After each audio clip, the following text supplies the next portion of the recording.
Hello everyone. मैंने जैसा कि बताया था पहले कि मैं काफ़ी एक ही टॉपिक पे बात करते करते थोड़ा सा सिंगल माइंडेड बोरियत सी भी होने लग जाती कभी कभार। तो मैंने प्रॉमिस किया था कि मैं थोड़ा चेंज करूँगा टॉपिक को और हो सकता है 2 वीडियोस अपलोड करूँ।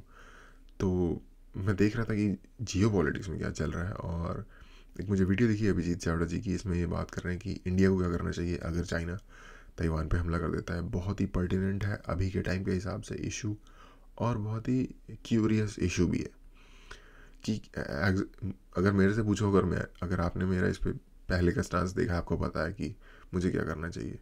मुझे नहीं, मुझे मेरे हिसाब से इंडिया को क्या करना चाहिए। मेरे हिसाब से इंडिया को इसमें साइड पे नहीं बैठना चाहिए, इस इशू का फ़ायदा उठाना चाहिए, और जितना एरिया हो सके तो पूरा का पूरा तिब्बत वापस ले लेना चाहिए चाइना से। ये मेरी सोच है, क्योंकि अगेन कुछ चीज़ें होती हैं जो फिनोमिनन होता है, लाइक नेचुरल फिजिकल फिनोमिना। पानी अपनी जगह बना लेता है, ठीक है।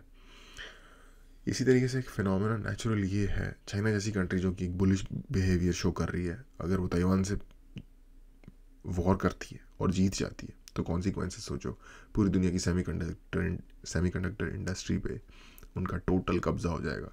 पूरी दुनिया, मॉडर्न दुनिया आज की सेमीकंडक्टर्स के ऊपर चलती है।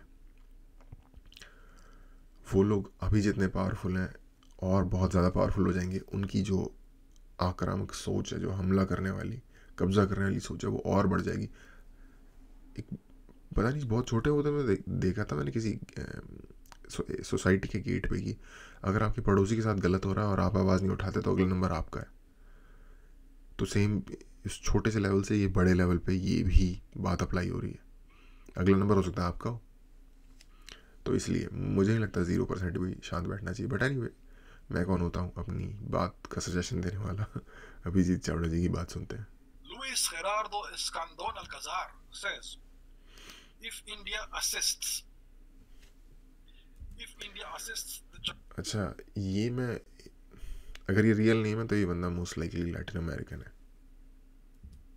Chinese, the Shanghai Organization if India attends the Shanghai Organization meetings, at the same time it forms part of the AU, KUS, Australia, UK, US, or the Quad, where does that leave it in the case of a possible near future war on the Taiwan Strait, even if limited? Greetings from Mexico. Greetings मैंने कहा था ना Latin American. from India, sir. So, India is indeed part of the Shanghai Cooperation Organization, SCO, yeah? और honestly मैंने नहीं देखा था पहले। Which is essentially a Chinese creature. It's been created by the Chinese. Russia is part of it. India is part of it. Pakistan is part of it, and several Central Asian nations are part of the SCO. India is one of the major nations. Shanghai corporation organisation. अभी 3-4 साल पहले ही India, या 2-3 साल पहले India और पाकिस्तान इकट्ठे member बने थे इसके। Three major nations: India, China, and Russia. It is China dominated, right? So India is part of the SCO. India is also part of the Quad, which the Chinese construe as an anti-China alliance. It is, it's and not it an should be. alliance as such. It's a coalition. It's India and America and its puppet states. It's India, the US, Australia, and Japan. Australia and Japan are US colonies, essentially. मुझे नहीं लगता कि हमें, sorry मैं disagree करूँगा इनके साथ यहाँ पे। मुझे नहीं लगता कि हमें ऑस्ट्रेलिया और जापान को specifically as US puppet states देखना चाहिए, या हमारे माइंड में ये बात होनी चाहिए। हमें हमें ऑफ कोर्स अवेयर रहना चाहिए कि क्या हो रहा है क्या नहीं हो रहा, डेफिनेटली। इस बात में कोई शक नहीं है। लेकिन अगर हम ऐसा माइंडसेट बना के चलेंगे ना कि ये इनके पपेट स्टेट है, तो एक नेगेटिविटी रहेगी हमारे लिए, उनके लिए हमारे दिमाग में। और जापान स्पेसिफिकली बहुत इंडिया फ्रेंडली कंट्री है। वो तब से इंडिया की हेल्प करता आ रहा है जब इंडिया एक्चुअली किसी ग्रुप में नहीं था। इनफैक्ट मोर अलाई करता था towards USSR for natural reasons. तब भी जापान इंडिया की हेल्प कर रहा था, जबकि अगर वो सो कॉल्ड यूएस पपेट है, अगर इनके हिसाब से देखा जाए तो मैं एग्री नहीं करता इस चीज़ से। यूएस पे डिपेंडेंट है वो अपने बिजनेस के लिए बहुत ज़्यादा, बट उसने पर्ल हार्बर भी कर दिया था, ठीक है। जापानीज़ लोगों को हमें इतना डिसरिस्पेक्टफुली मुझे लगता है कि नहीं देखना चाहिए कि they can be like puppet to somebody. ये मेरा ओपिनियन है। मैं बहुत रिस्पेक्ट करता हूँ जापानीज़ लोगों की, उनकी ग्रिट की, उनकी ईमानदारी की, उनकी मेहनत की, उनकी इनोवेटिवनेस की। कल्चर आप देख लो, आपको रियलाइज़ हो जाएगा। तो मुझे लगता है कि ये उनकी अच्छाई है कि वो अपने एक वॉरिंग माइंडसेट से बाहर आ गए, और जिस तरीके की चीज़ें जैसे नानकिंग वगैरह किया उन्होंने, उसका उन्होंने काइंड ऑफ पछतावा किया, या जो भी है। अमेरिका ने उन्हें बेंड कर दिया न्यूक्लियर वेपन से, बट वही एक दुनिया की एकमात्र कंट्री है जो वापस बाउंस बैक हो गई न्यूक्लियर अटैक के बाद। अमेरिका उनकी हेल्प करता है डिफेंस में, नो इश्यूज़, बट वो कोई, they are not, P word होता है, यूज़ नहीं करना चाहता, दे आर नॉट चिकन। तो I guess we should be respectful towards other nations. कोई हमें रशिया का पपेट कहना शुरू कर दे क्योंकि हम उनका विरोध नहीं कर रहे यूक्रेन वॉर में, तो हमें अच्छा नहीं लगेगा। That's all. So it's an Indo-US coalition of sorts. The Chinese consider that to be an anti-China. और इनफैक्ट क्वाड की जो टोटल माइंडसेट, जो बेसिक आइडिया था, वो जापानीज लीडर हैं शिंजो आबे, जिनकी रिसेंटली डेथ हो गई, उन्होंने फ्लोट किया था। Alliance. So on the one hand, India is cooperating with China in the SCO. It is part of the same organization. On the other hand, it is part of an organization that is rightly or wrongly construed by China as an anti-China organization, right? So this is what I spoke about in the past about the what we call the Jaishankar doctrine, that India will engage with all major geopolitical players in issue-based cooperation. There will be complete broad spectrum cooperation when it comes to economic development activities, yeah, with the US, with China, with the West, but there will be issue-based cooperation on strategic matters, on geopolitical matters, on foreign policy matters. And there will be no okay, ठीक है, इस idea में merit है जो Jaishankar doctrine की बात कर रहे हैं कि इशू बेस्ड कोऑपरेशन होगा डिफरेंट पार्टीज़ के साथ। पर एक मैं आपको एग्जांपल देता हूँ। फर्स्ट वर्ल्ड वॉर से पहले ना एक बहुत बड़ा एम्पायर था दुनिया में, उसका नाम था Austro Hungarian empire. Modern day Italy का जो ईस्टर्न बॉर्डर है ना, नॉर्थ ईस्टर्न बॉर्डर, ईस्ट में तो खैर उनके एजियन सी लगता है, लेकिन एजियन सी के ऊपर से जहाँ से उनका बॉर्डर शुरू होता है, जहाँ क्रोएशिया और इटली का बॉर्डर मिलता है, वहाँ से लेके पूरा नॉर्थ में Austria, Hungary of course, Romania वोमेनिया, ये सारा, सर्बिया वर्बिया, सब उनके अंदर आते थे। बहुत सारा, बहुत बड़ा एम्पायर था यूरोप के हिसाब से, one of the major empires of Europe, like French empire. उन लोगों ने कॉलोनाइजेशन नहीं किया दुनिया में ज़्यादा, लेकिन कल्चरली हर तरीके से वो एक काफ़ी बड़ा मेजर एम्पायर था, जो फर्स्ट वर्ल्ड वॉर के बाद डिसइंटीग्रेट हो गया। डिसइंटीग्रेट क्यों हो गया, बाकी नहीं हुए, वो क्यों डिसइंटीग्रेट हो गया फर्स्ट वर्ल्ड वॉर के बाद?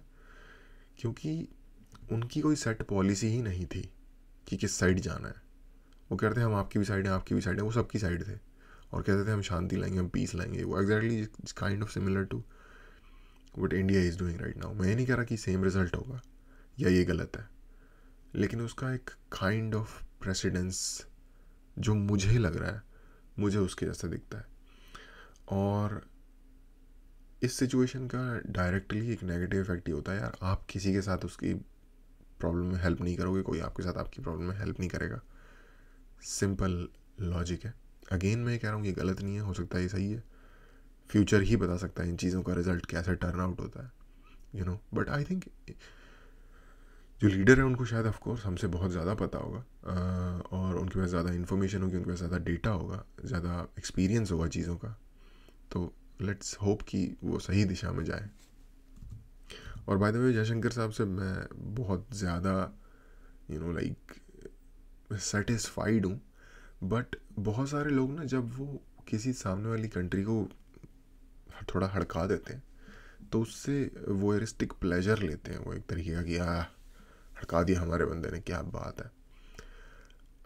हमें उस पर्टिकुलर मोमेंट को रिलिश नहीं करना चाहिए, आई थिंक, क्योंकि इसमें कोई मज़े वाली बात नहीं। इनफैक्ट ये सिचुएशन ना हो, ट्राई ऐसा होने की प्रे करनी चाहिए, प्रे या लाइक होप करनी चाहिए।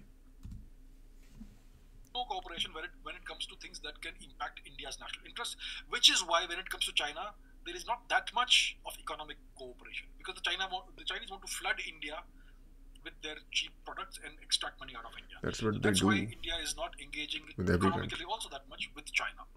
But it is part of the SCO vis-a-vis the Central Asian region and this nations. So India is giving issue-based cooperation to various nations, even to the Chinese, depending on what issue we are dealing with, which tells you that India is pursuing a policy of multi-alignment. This is not non-alignment. This is multi-alignment. This is a complete break from the past. In the past, India was part of the losers club, the non-aligned nations, and the objective was to achieve nothing. Yeah, there was no real geopolitical or geo-economic. एक बार बताऊं, non alignment totally उससे loser भी नहीं हम रहे. Non alignment से मुझे लगता है कि इंडिया ने as a kind of winner रहे, in fact no loser, because USA का अगर पार्ट बनते तो उनकी वॉर्स में घुसते, उससे बच गए हम. हो सकता है उसके फ़ायदे भी होते जैसे पाकिस्तान को हुए, लेकिन लॉन्ग रन में क्या हुआ, फाइनली तो जिन लोगों ने बेल्ट टाइट की वही जीते ना. लॉन्ग टर्म में सोचना चाहिए, क्योंकि हमने हर सिचुएशन को काइंड ऑफ समहाउ नेविगेट कर लिया और अब हम सेल्फ रिलायंट है. हो सकता है अगर यूएसए पे डिपेंड करते तो आज भी डिपेंडेंट ही होते, और हो सकता है कि डिपेंड करते तो हो सकता है कोरिया की तरह बहुत ज़्यादा तरक्की भी कर जाते. लेकिन हम लूज़र नहीं है. लूज़र, अगर हम लूज़र हैं तो फिर जो दुनिया के मैल फंक्शनिंग कंट्रीज़ हैं, अफ्रीकन कंट्रीज़ हैं, इवन लाइक पाकिस्तान और श्रीलंका जैसी कंट्रीज़ हैं. श्रीलंका को मैं एक्सेप्शन मानता हूँ तो उसको नहीं देते एग्जांपल, बट पाकिस्तान जैसी कंट्रीज़ हैं या फिर ईरान जैसी कंट्रीज़ हैं, तो फिर इनको क्या कहेंगे. Objective that the NAM had. So today India is following a very different foreign policy. India is pursuing a foreign policy of furthering its national interest by cooperating with whoever has mutual. Again इन्होंने कहा China के साथ भी cooperate कर रहे हैं. मैं थोड़ा उस पर भी बात करना चाहता हूँ. चाइना के साथ कोऑपरेशन नहीं हो सकता. मैं आज बोल रहा हूँ ये बात. इस माइंडसेट और इस गवर्नमेंट के साथ कोऑपरेशन नहीं हो सकता. वो आपको अपने आप से छोटा, कमतर, कमज़ोर, इनसिग्निफिकेंट देखते हैं. वो बोलेंगे बहुत सारी बातें कि करनी चाहिए दोस्ती ये वो, बट उनके एक्शन एग्जैक्टली उससे ऑपोजिट बोलेंगे. और देख लेना आप ये फ्यूचर में भी, वहाँ कोई गवर्नमेंट चेंज हो जाए, कोई नया लीडर आ जाए, उसने टोटली डिफरेंट रिवैम्प कर दे पूरे सिस्टम को, वो एक डिफरेंट सिचुएशन है. बट जिस दिशा में चाइनीज़ इस वक्त बढ़ रहे हैं, कोई कॉपरेशन हमारा उनके साथ नहीं होगा फ्यूचर में. हम एक्सपेक्ट करेंगे तो नुकसान में जाएंगे, या फिर एक्ट करेंगे इन अ वे कि इनके साथ हमारा कॉपरेशन हो जाएगा, हमारा नुकसान होगा. वो हर तरीके से हमें नुकसान पहुंचा रहे हैं, फिजिकली, इंटरनेट के रेल्म में, बिजनेस के रेल्म में, हर तरीके से. In ways that are mutually beneficial with a wide range of nations. So the question, so that is the context to this question. Now the question is, where does it leave India in the case of a possible near future war on the Taiwan Strait, even if limited? India will say it's none of our business. India will say we don't have a. Government शायद यही करे जो ये बोल रहे हैं, but ये सही है या नहीं, ये नहीं है. ये इसमें मेरा एक नहीं. Horse in this race. This does not concern India. We call upon the warring parties to cease fire immediately and stop hostilities, and please ensure that civilians are not affected and not hurt. That's what India will say. Exactly what India said in the Ukraine war. Exactly. Totally agree. India called upon both nations to have ceasefire, to ensure that civilians are not affected, and so on and so forth. Yes, and anytime civilians were killed or whatever, India condemned that, etc. But India usual script होती है, ये same चीज़ को follow करेंगे. Exactly मैं चावड़ा जी से 100% agree करता हूँ. करेगी गवर्नमेंट यही, पर क्या करना चाहिए. has not taken sides. India has condemned the military action. India has called for a ceasefire. India has called for a negotiated settlement, diplomatic settlement instead of military settlement. But India has refrained from taking sides, and India has refrained from condemning either of the nations explicitly, right? Whether it's Ukraine, whether it's Russia. Similarly, if there is a conflict in the Taiwan Strait, India will repeat this procedure. India will call for a military ceasefire. India will call for a cessation of hostilities. India will call for a negotiated diplomatic solution of the problem.